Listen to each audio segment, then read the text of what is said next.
વંદે ભારતનું ક્રોસિંગ ભાઈ સાહેબ. હાપા રેલવે સ્ટેશન આવી ગયું છે અને મોર્નિંગ મસ્ત થઈ ગઈ છે. ઝાડું કેવું છે હાપા. અહીંયા જોવો બંતારા આવી ગયું છે. બંતારા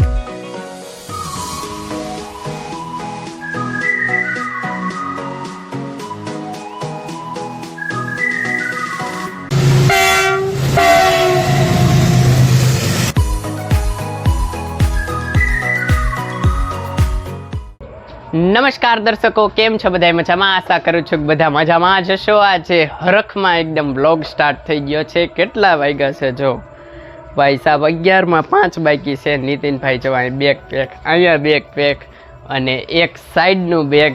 ક્યાં જવી છીએ? તો અમે જવી છીએ દ્વારકાધીશના દરબારમાં. દ્વારકા અચાનક જ પ્લાન બની ગયો. 9 વાગ્યા 8 વાગ્યા કાંઈ ખબર નથી ને અચાનક પ્લાન બની ગયો. કાંઈ બુકિંગ કે કાંઈ નથી, જનરલમાં જવાનું છે. હું થાય હું નહીં એ આગળ ખબર પડશે. અત્યારના તો પેકિંગ થઈ ગયું છે. 11:30 પોણા 12ની ટ્રેન છે. જાવી દ્વારકાધીશની ઈચ્છા હશે એ થશે અને એના દરબારમાં જવી છીએ. એના ભરોસે બધું મૂકીને જવી છીએ. જાવી હવે દર્શને.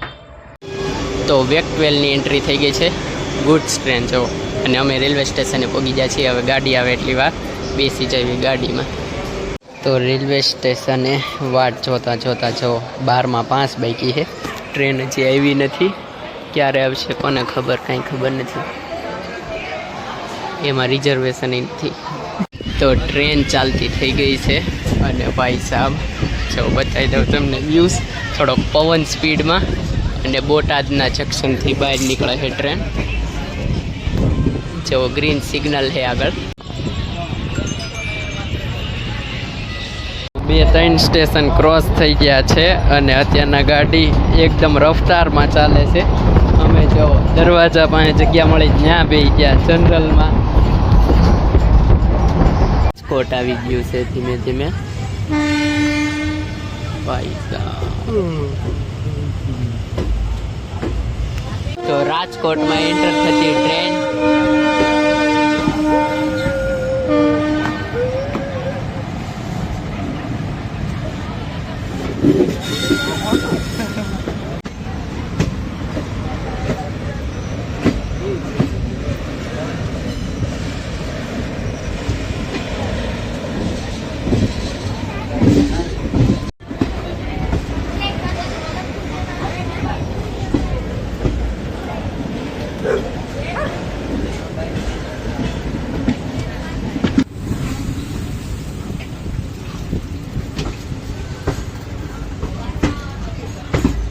તો રાજકોટને હવે bye bye.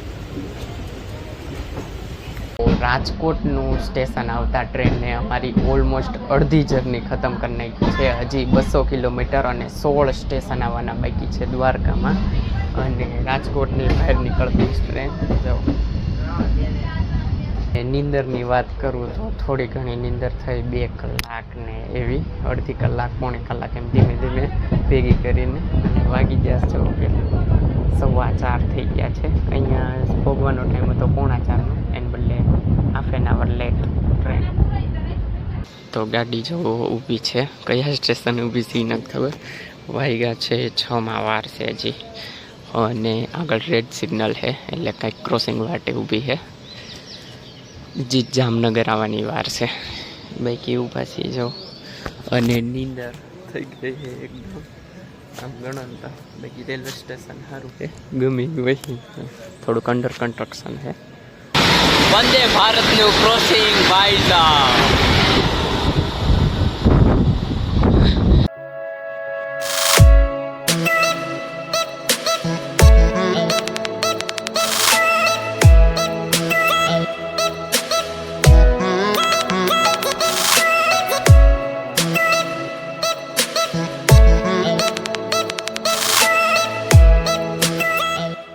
Hapa railway station આવી ગયું છે અને મોર્નિંગ મસ્ત થઈ ગઈ છે. ઝાડું કેવું છે. હાપા પછીનું રેલવે સ્ટેશન છે જામનગર.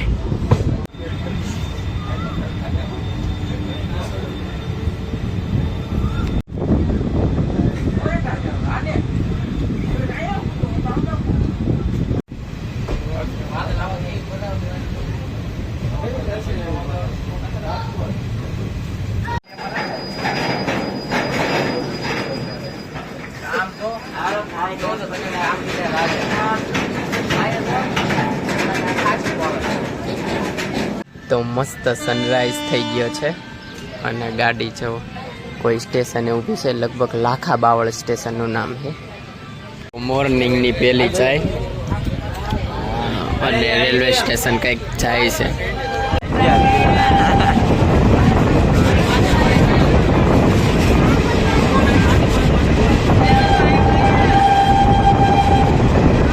અહીંયા જોવો વંતારા આવી ગયું છે. વંતારા તો ફાઇનલી તમે જોઈ શકો છો વર્લ્ડની સૌથી મોટી ઓઇલ રિફાઇનરી રિલાયન્સ.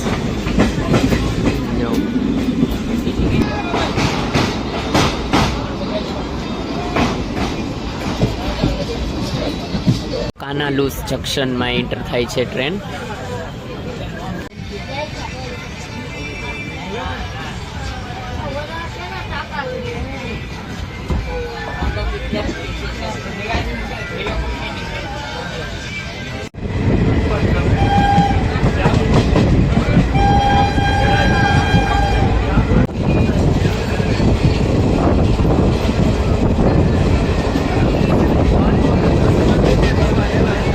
ખંભાળિયા જંકશનમાં એન્ટ્રી.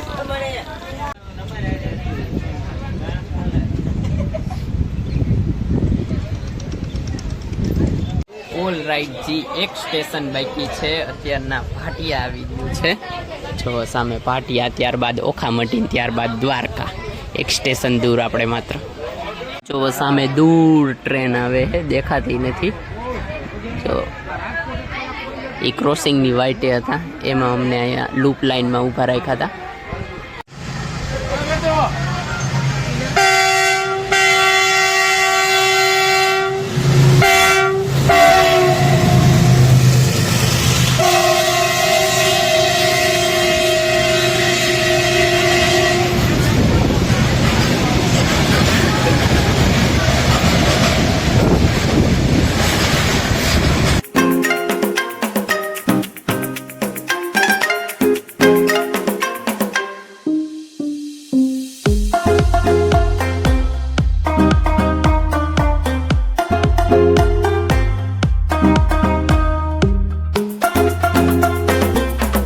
ઓખામઠી રેલવે સ્ટેશન આવી ગયું છે અને અહીંયા જોવો અગરિયાથી મીઠું પકવે એમના પ્લાન્ટ છે. આ બાજુ જો અલગ અલગ પ્લોટ છે અને જેટલી સફેદ ચાદર દેખાય બધી મીઠાની છે.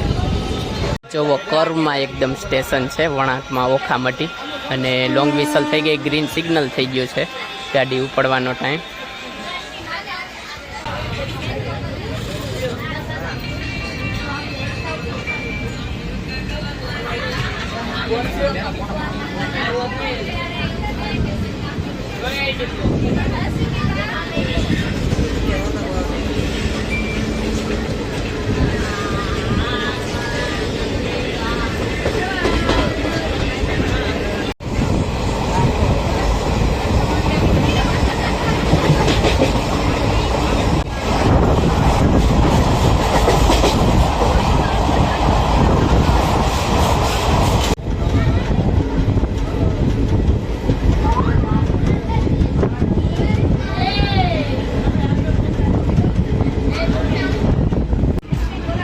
તો ફાઇનલી દ્વારકા.